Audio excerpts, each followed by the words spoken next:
History is full of holy people who prayed, preached, and tried to get closer to God.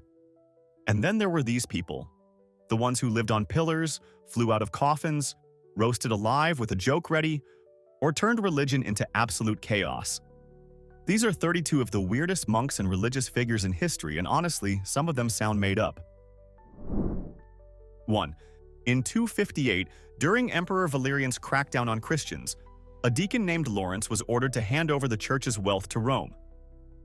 Lawrence asked for 3 days, which must have sounded reasonable right up until he came back with a crowd of poor, sick, blind, and disabled people and basically told the authorities, "These are the church's real treasures." Rome was not in a mood for symbolic lessons. They sentenced him to die on an iron grill over hot coals, which is already horrifying. But the story gets even stranger. Tradition says that while being roasted alive, Lawrence stayed so unnervingly calm that he eventually told his executioners to flip him over because he was done on one side. Historians debate the line, but Christianity absolutely kept the punchline. He later became the patron saint of cooks, chefs, and comedians, which is a wildly specific afterlife career path. 2. The story of Pope Joan has been causing scandal for centuries because it sounds like medieval fan fiction written specifically to annoy the Vatican. According to the legend, sometime in the 9th century, a brilliant young woman disguised herself as a man, entered the church, climbed the ranks through sheer intelligence, and was eventually elected pope under the name John. For about 2 years, supposedly nobody noticed a thing, which says interesting things about both clerical fashion and medieval observational skills. Then, during a papal procession through Rome, she suddenly went into labor and gave birth in the street, revealing the entire secret in the least subtle way possible. Most modern historians view the tale as a later invention, probably satire or anti-papal propaganda, and the church has never recognized her. Still, the legend became so popular that some medieval writers listed her among the real popes, like this was completely normal. 3.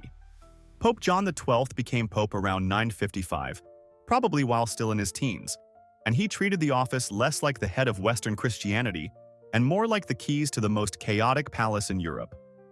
Contemporary writers, especially Liutprand of Cremona, accused him of turning the Lateran into a luxury den of vice. He allegedly appointed a 10-year-old bishop, gambled with church money, mutilated enemies, toasted the devil at parties, and called on demons while playing dice, which is honestly one of the bleakest hobby combinations ever recorded.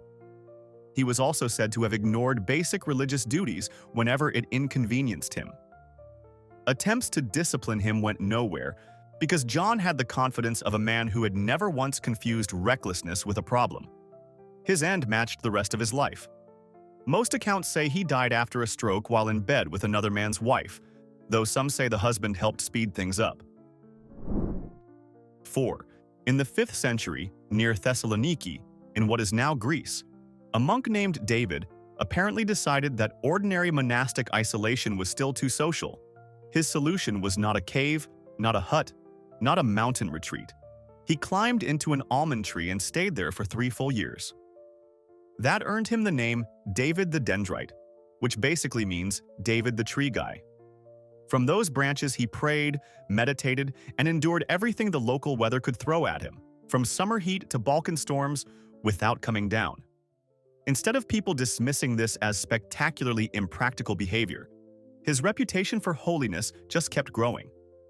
In fact, when Emperor Justinian's help was needed to protect Thessaloniki, David was asked to leave his tree and travel to Constantinople as a kind of arboreal diplomat. He agreed, climbed down after 3 years, made the trip, and then died on the return journey. Later he was canonized, meaning a major city's spiritual history includes a saint who literally lived in a tree. 5.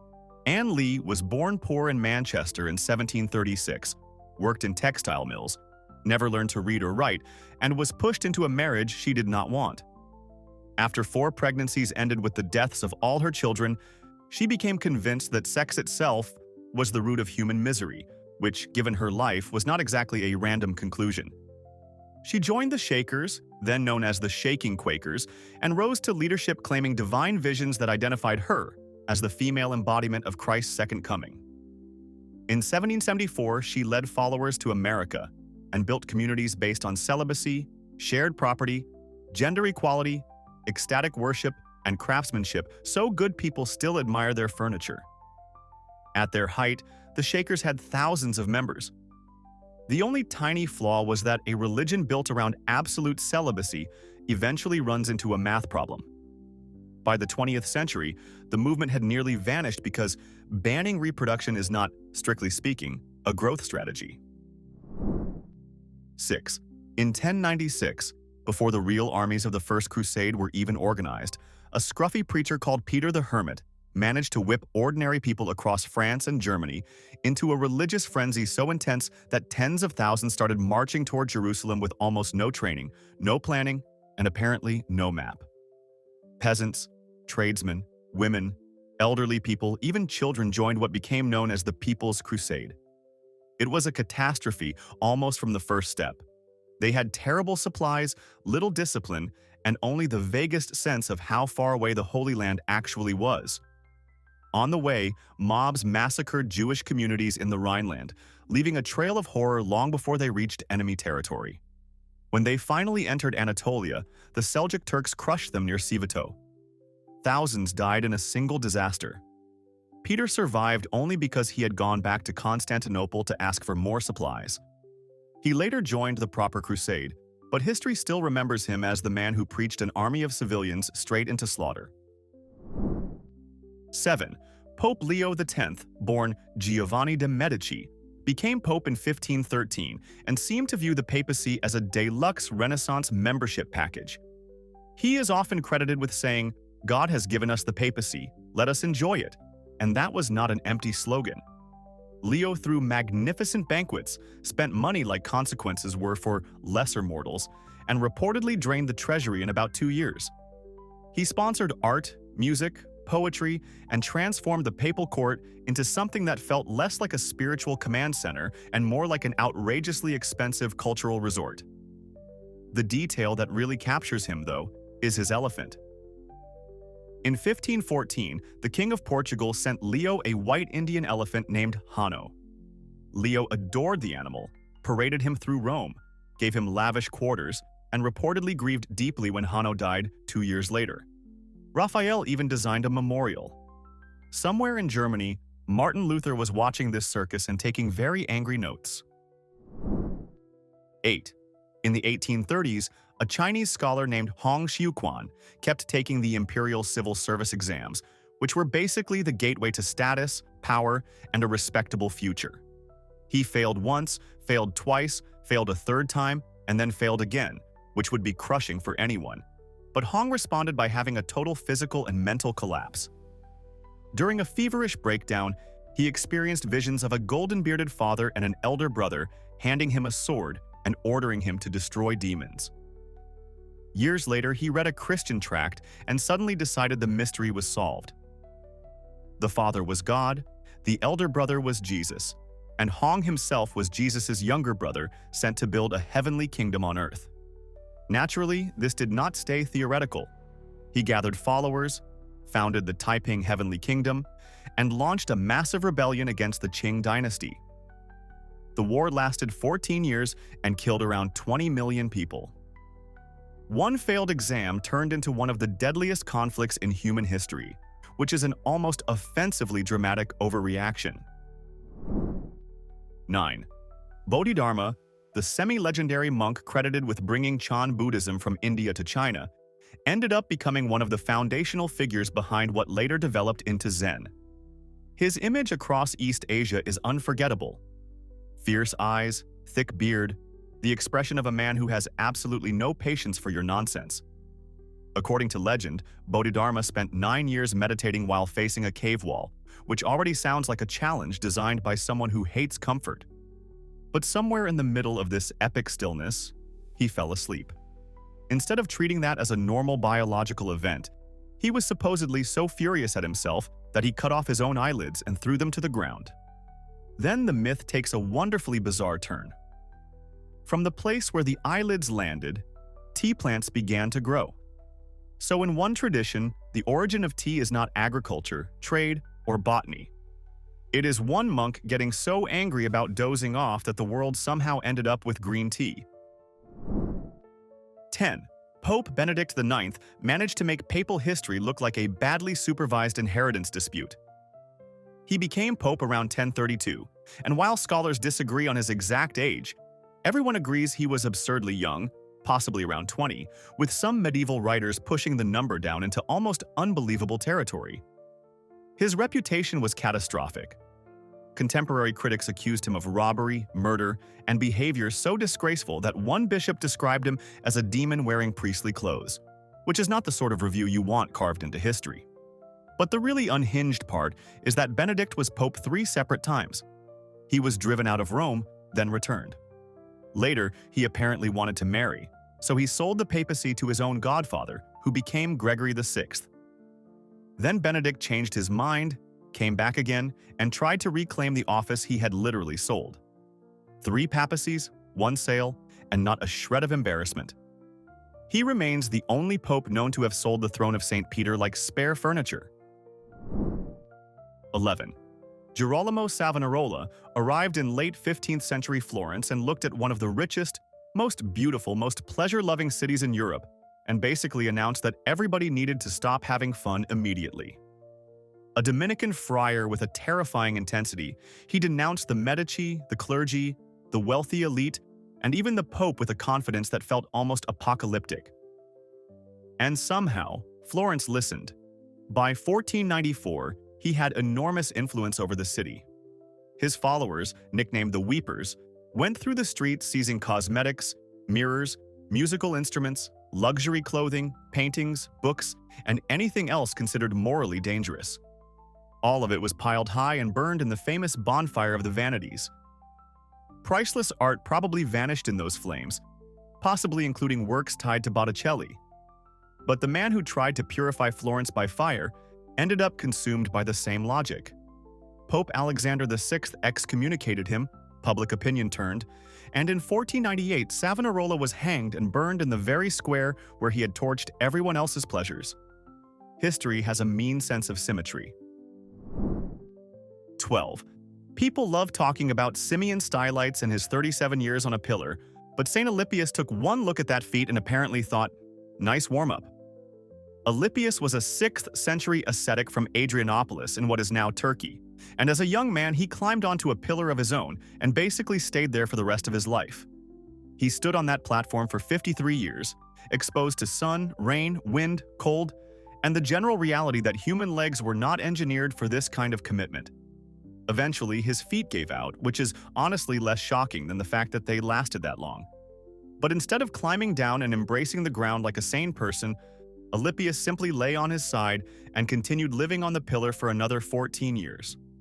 That makes 67 years total. From up there he preached, gave advice, and even helped guide monasteries. He died around 100 years old after spending virtually his entire adult life above street level, like the most committed anti-floor activist in history. 13. According to medieval legend, Wilgefortis was a young Christian noblewoman whose pagan father arranged a marriage she absolutely did not want. She had vowed to remain a virgin, so instead of accepting the match, she begged God to make her so unattractive that the whole wedding deal would collapse. God, if the story is to be believed, chose a very direct solution and gave her a full beard. Not a few awkward hairs. A proper beard.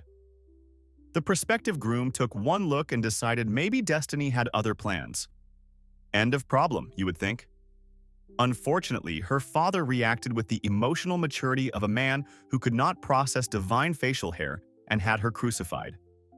Over time, she became a saintly figure to women seeking escape from abusive or forced marriages.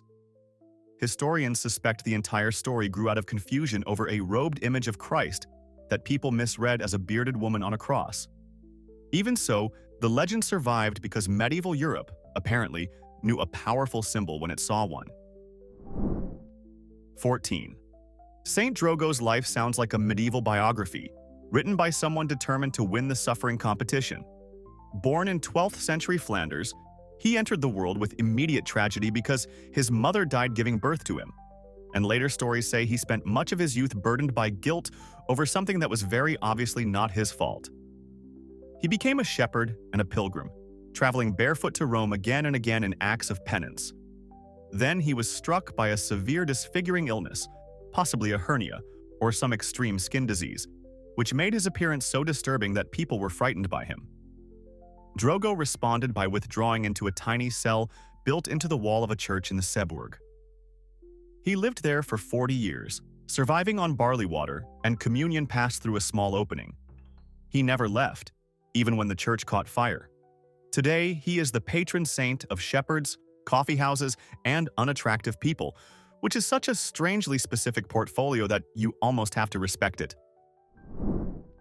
15. In April 1649, just after the English Civil War had torn the country apart, Gerard Winstanley and a small group of radical Protestants walked onto common land at St. George's Hill in Surrey and began digging up the earth to plant food. That was the entire opening move, and somehow it managed to terrify the local ruling class. Winstanley believed private property was a moral crime, that the earth belonged to everyone, and that fencing off common land was theft from the poor. His followers called themselves the True Levelers, but everybody else called them the Diggers because, well, there they were, literally digging. They planted beans, carrots, and parsnips and tried to build a communal agricultural life. Landowners reacted exactly as landowners usually react when someone starts questioning ownership. Thugs were sent to destroy the crops, beat the settlers, and burn their shelters.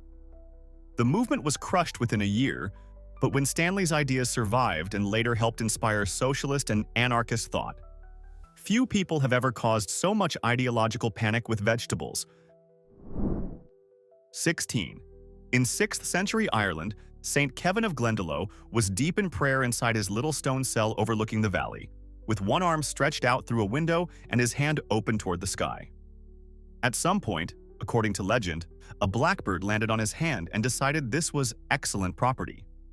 It built a nest there, laid eggs there, and apparently found Kevin so motionless that his arm seemed legally classified as a tree branch.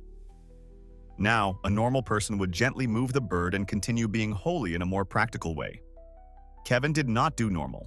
He supposedly kept that exact position until the eggs hatched and the chicks flew off, which means standing there for weeks with his arm extended like the world's most spiritually committed coat rack. Other monks reportedly brought him food while he remained frozen in place. That level of patience turned him into one of Ireland's best-loved saints. Honestly, the blackbird may have gotten the best rental arrangement in medieval Europe. 17. In the early 16th century, the Catholic Church needed huge amounts of money for projects like rebuilding St. Peter's Basilica, so it leaned hard into one of its more controversial fundraising ideas: indulgences. In theory, indulgences reduced time a soul would spend in purgatory. In practice, under men like Johann Tetzel, they started sounding suspiciously like salvation coupons with excellent marketing. Tetzel, a Dominican friar, toured Germany selling them with the energy of a traveling showman who had discovered grief was a profitable sales opportunity. He told families they could help dead relatives leap out of purgatory if they paid the right amount. Tradition credits him with the slogan that as soon as the coin in the box rings, the soul from purgatory springs, which is memorable, catchy, and theologically explosive. He was even accused of offering indulgences in advance for sins not yet committed, which is basically prepaid forgiveness. A young Martin Luther saw this circus, wrote 95 objections, and accidentally helped tear Western Christianity in half. 18.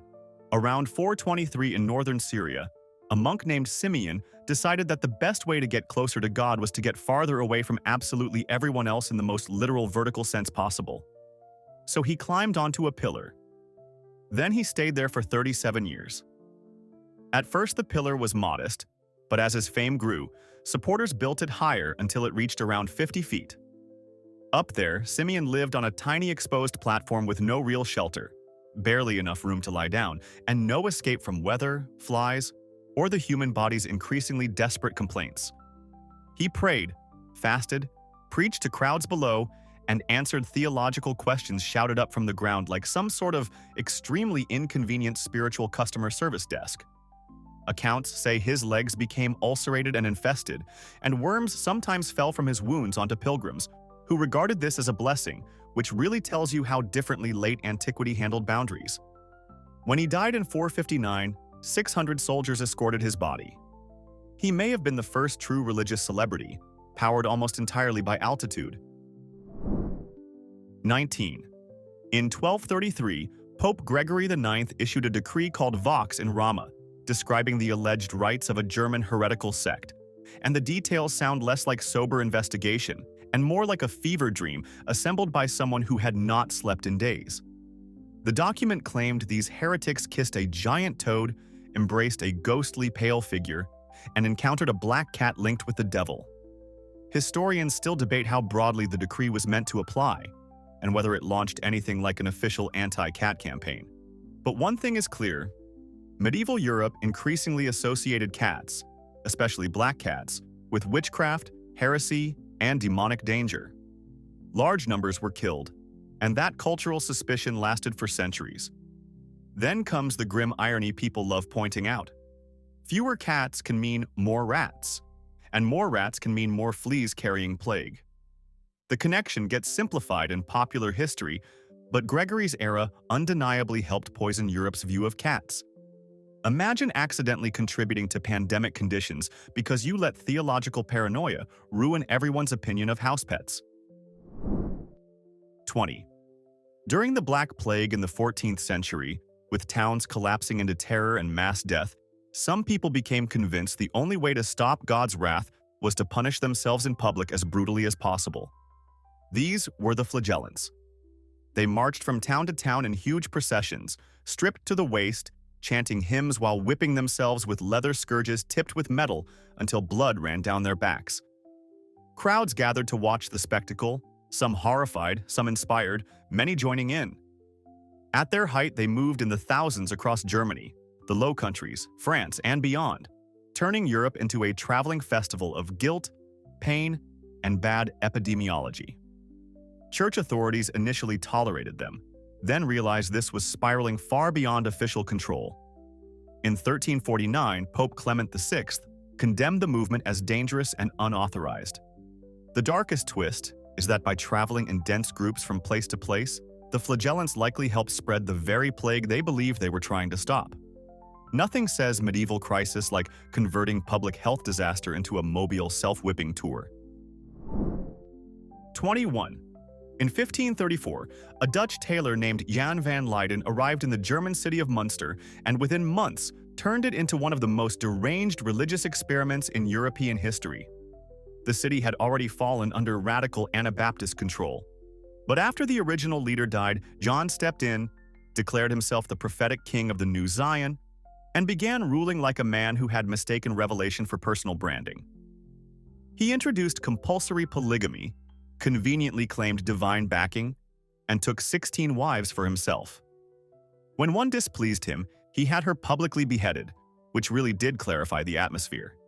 He wore elaborate royal clothing, staged feasts while the city starved under siege, and treated dissent as rebellion against God. Eventually, the Bishop of Munster retook the city and captured him. John was tortured in public with red-hot tongs and executed. Then his body was displayed in an iron cage hanging from St. Lambert's Church.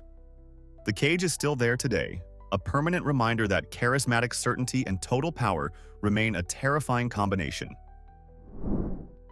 22. In January 897, Rome produced one of the most astonishingly unhinged moments in institutional history.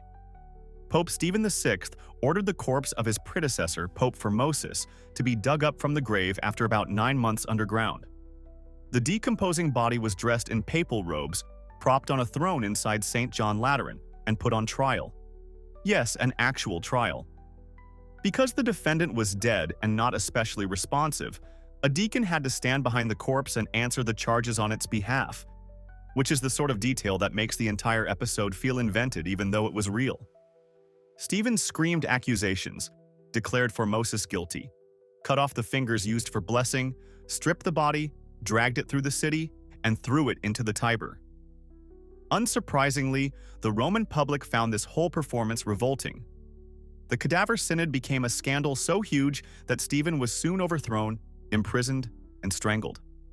Even by medieval standards, putting a corpse on trial was a spectacular own goal.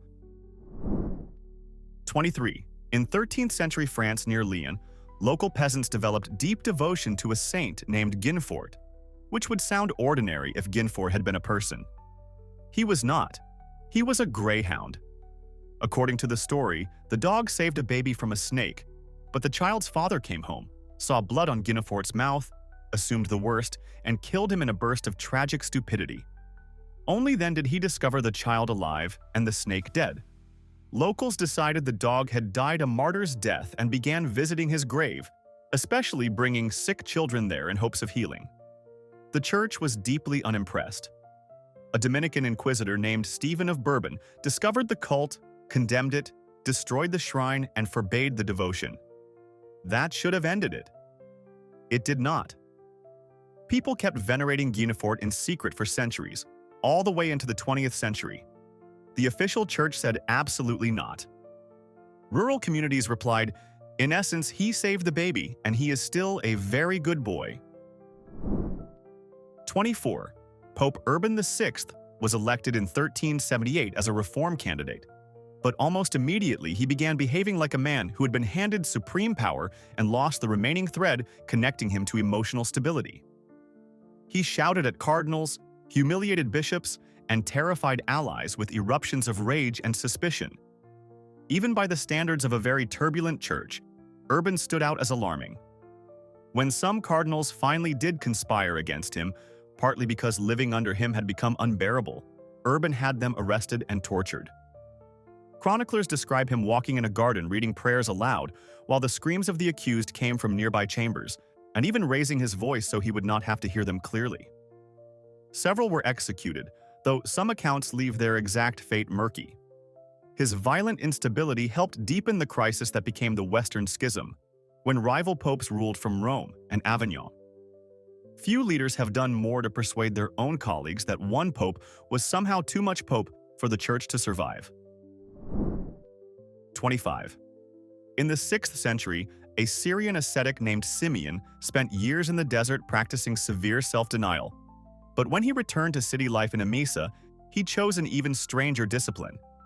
He decided to disguise his holiness by acting completely insane. On arrival, he dragged a dead dog through the streets on a leash, which certainly made an entrance. In church, he threw nuts at clergy and blew out altar candles. He ate wildly in public, danced like a man possessed, wandered into places where he absolutely was not expected, and tripped people for no obvious reason. The whole city took him for a lunatic, which was exactly the point. According to his biographer, Simeon was a holy fool, someone who hides spiritual greatness beneath absurd behavior, so pride cannot take root, and society's shallow judgments get exposed. Behind the chaos, he secretly performed acts of charity and devotion. Later generations venerated him as Saint Simeon the Holy Fool, helping establish holy foolishness as a genuine spiritual path in Eastern Christianity. Sometimes the saintliest person in town apparently looks like the one everyone is trying to avoid. 26. In 12th century Belgium, a woman named Christina suffered a violent seizure, was declared dead, placed in a coffin, and brought into church for her funeral mass. Then, in the middle of the service, she sat up, which was already enough to ruin everyone's day. But Christina did not stop there. According to legend, she rose out of the coffin and flew up into the rafters of the church while the congregation panicked and fled for the doors. When people managed to recover from the obvious shock, she explained that she had been shown heaven, hell, and purgatory and sent back to pray for suffering souls. The reason she had flown to the ceiling, she said, was that the smell of human sin among the living was unbearable. After that, Christina spent the rest of her life doing things that made bystanders deeply question her sanity. She threw herself into ovens, plunged into freezing water, hid in tiny spaces, and climbed trees to avoid people. The church eventually embraced the story and remembered her forever as Saint Christina the Astonishing, which is honestly the only possible title left at that point. 27. In 1373, an English woman named Julian chose to become an anchoress, meaning she would be enclosed in a tiny cell attached to a church for a life of prayer. But before she fully entered that life, she made a request that even by medieval devotional standards was intense. She asked God for 3 things: a vivid vision of Christ's suffering, a severe illness that would bring her close to death, and 3 spiritual wounds of sorrow, compassion, and longing for God. Astonishingly, she believed she received all of them. She became gravely ill, so ill that a priest came to give last rites, and during that crisis, she experienced 16 visions centered on Christ's passion. Julian later spent years reflecting on them and wrote Revelations of Divine Love, widely regarded as the first book in English written by a woman. Out of deliberate suffering came one of the gentlest and most hopeful works in Christian literature. Her famous assurance that all shall be well has comforted readers for centuries, which is remarkable considering it emerged from someone who practically filled out a spiritual request form for intense suffering. 28. Between the 11th and 19th centuries, some monks in Japan's Shingon Buddhist tradition pursued a practice called Sokushin Butsu, meaning becoming a Buddha in this very body. The phrase sounds calm, serene, maybe even elegant. The reality was brutal. Over the course of roughly a decade, the monk slowly prepared his own body for self-mummification. First came 1,000 days of eating only nuts, seeds, berries, and whatever sparse natural foods would strip away body fat. Then came another 1,000 days of bark and roots, plus tea made from the poisonous sap of the urushi tree, the same substance used in lacquer. The toxin helped prevent decay by making the body hostile to insects and bacteria. When the monk had been reduced to a near skeleton, he was sealed inside a stone chamber with a breathing tube and a bell. Each day, he rang the bell to show he was alive. When the sound stopped, the tube was removed and the tomb was closed. A few dozen are believed to have succeeded, and their preserved bodies still sit in Japanese temples as silent proof of a devotion level most people would not survive for a week. 29. In the 17th century, a rabbi from Smyrna named Sabbatai Zevi declared himself the Messiah, and an astonishing number of people across the Jewish world believed him. This was not a local curiosity, fueled by Kabbalistic expectations and championed by the charismatic Nathan of Gaza, who acted as his prophet. Sabbatai's movement spread through the Ottoman Empire, North Africa, and Europe. Communities erupted with excitement. People sold businesses, packed belongings, canceled ordinary plans, and prepared for cosmic redemption like history itself was about to reset. Then came 1666, the year that practically begged for drama. Sabbatai traveled to Constantinople, apparently expecting triumph, but the Ottoman Sultan presented him with a brutally simple choice: convert to Islam or die. Sabbatai chose life immediately. He put on a turban, accepted a Muslim identity, and walked out alive. The shock shattered believers. Most abandoned him, stunned and humiliated, though some followed him into a secretive movement later known as the Donme. Few religious stories deliver a collapse this sudden. One moment he was the Redeemer of Israel. The next he was wearing different clothes and explaining himself very badly. 30. Joseph of Cupertino, born in southern Italy in 1603, was not exactly predicted to become a spiritual superstar.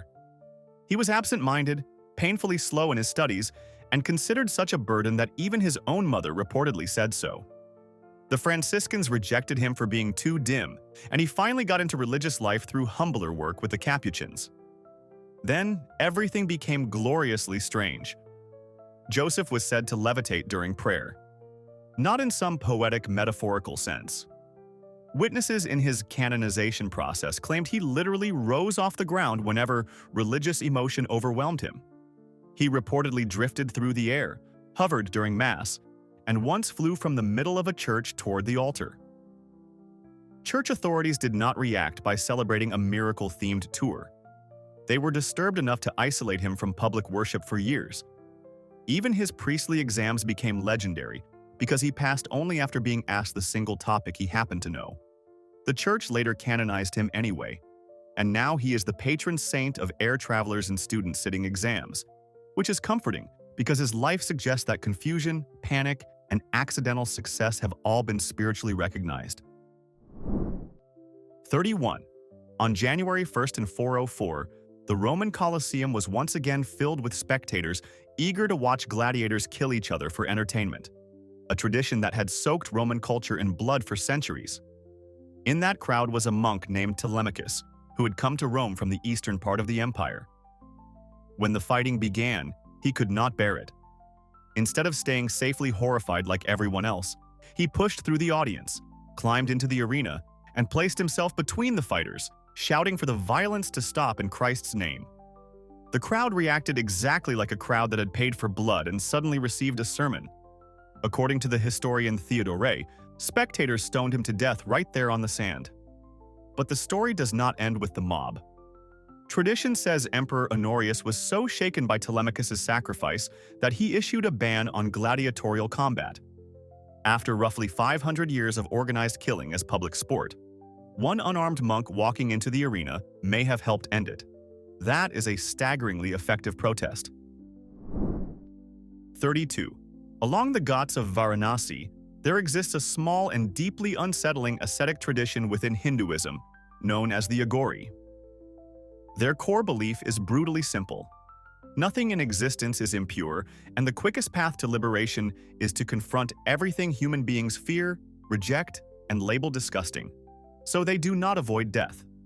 They move straight toward it. Aghori practitioners are known for living in cremation grounds, meditating among corpses, covering themselves with funeral ash, and using human skulls as bowls.